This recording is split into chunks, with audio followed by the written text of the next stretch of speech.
After an explosive start to the week, BETR stock finally took a breather on Wednesday. Shares of Better Home & Finance, better known as BETR, finished the session down 74 cents, or about 1.1%, to close at $67.01 per share.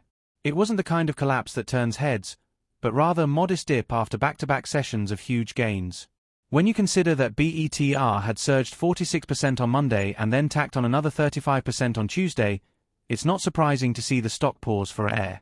In fact, days like this often serve as a natural reset in the middle of a bigger story. So what exactly is going on here? On the surface, Wednesday's pullback looks like profit-taking. Investors who rode the stock up from the 40s into the high 60s decided to lock in some gains. That's healthy, and it's often what allows a stock to avoid burning out too quickly. But there's also an interesting backdrop to Wednesday's trading, and that's the macro data coming out of the housing market. According to government reports, new single-family home sales in August surged by more than 20%, hitting an annualized rate of around 800,000 units. That's a very strong number, one that exceeded expectations and points to renewed strength in a sector that has been sluggish over the past couple of years. Why does that matter for BETR? Because the company is in the business of mortgages, and mortgages are directly tied to housing activity. The more homes that are bought and sold, the more opportunities there are for mortgages to be originated. When the housing market shows signs of picking up, companies like BETR stand to benefit. So even though the stock itself cooled off slightly, the fundamentals behind the story actually received a nice shot in the arm from this macro data. It's also worth noting that these sales numbers come against a backdrop of interest rates that are expected to ease going forward. With the Federal Reserve signaling potential cuts later this year, the mortgage market could be on the cusp of a more favorable cycle. Lower rates not only make buying homes more affordable but also open the door for refinancing activity, which has been muted while rates were elevated. If you think about where BETR is positioned, with its AI-driven mortgage platform, its emphasis on cost efficiency, and its ability to scale volumes, the company looks well aligned to ride this next wave if housing continues to rebound. Now, we can't ignore the fact that part of BETR's surge earlier this week was narrative-driven. Eric Jackson, a respected investor and the founder of EMJ Capital, has been extremely vocal about his bullish thesis on the stock.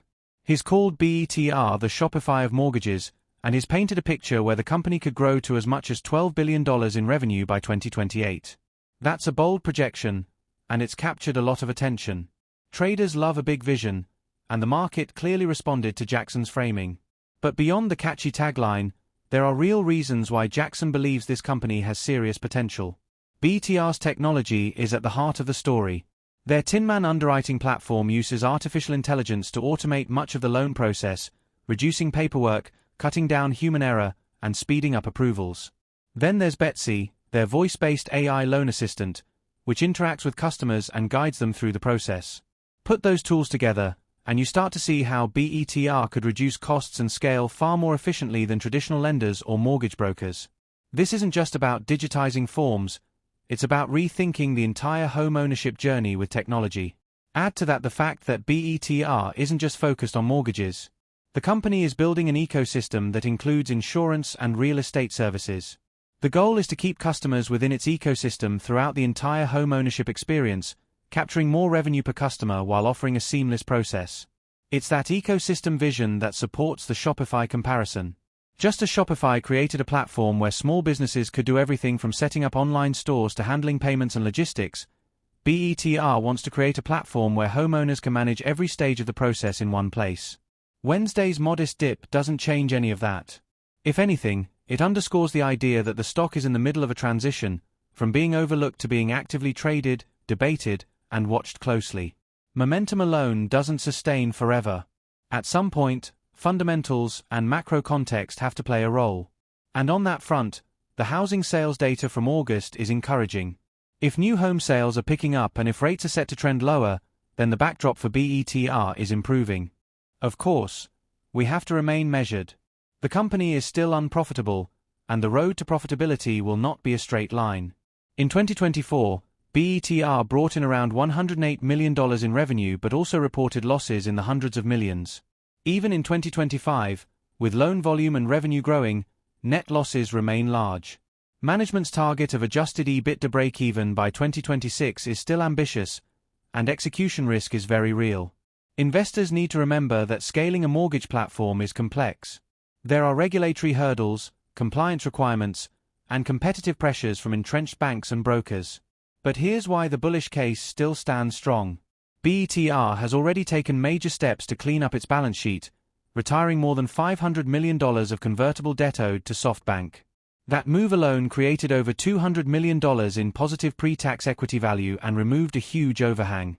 With that liability gone, the company is better positioned to focus on growth. At the same time, early signs of traction are evident in the rising loan volumes and improving revenue trends. When you layer in macro tailwinds from housing and the potential of lower rates, you start to see how the pieces could fit together. The market also thrives on stories of disruption, and BETR embodies that. The mortgage industry is one of the largest financial markets in the world, but it remains clunky and outdated. Anyone who has ever gone through the process of applying for a mortgage knows how slow and painful it can be. If BETR can truly make that process cheaper, faster, and more transparent, then the upside is enormous. That's the core of Jackson's thesis, and it's why investors are suddenly paying attention. So what does Wednesday's action really mean? To me, it looks like consolidation. After 2 massive days, a 1% pullback is hardly a sign of weakness. If anything, it may even be healthy, allowing new investors to enter at slightly lower levels while existing holders take some profits. The real test will be whether the stock can find stability in this range and set up for the next move higher. If housing data continues to come in strong and if the company remains on track operationally, then the bullish narrative could continue to attract both traders and long-term investors.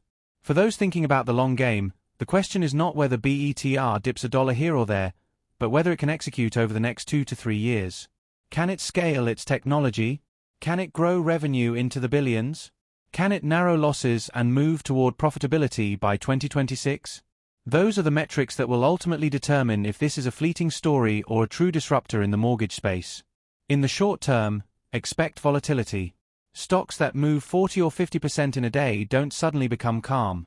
There will be sharp up days and sharp down days, driven by headlines, momentum, and sentiment shifts.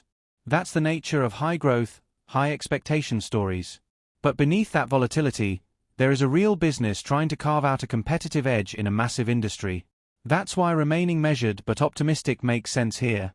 To wrap up, BTR's close at $67.01 on Wednesday marks a small step back after a massive run, but the bigger story is far from over. The company continues to benefit from macro tailwinds, like stronger housing sales and the prospect of lower interest rates.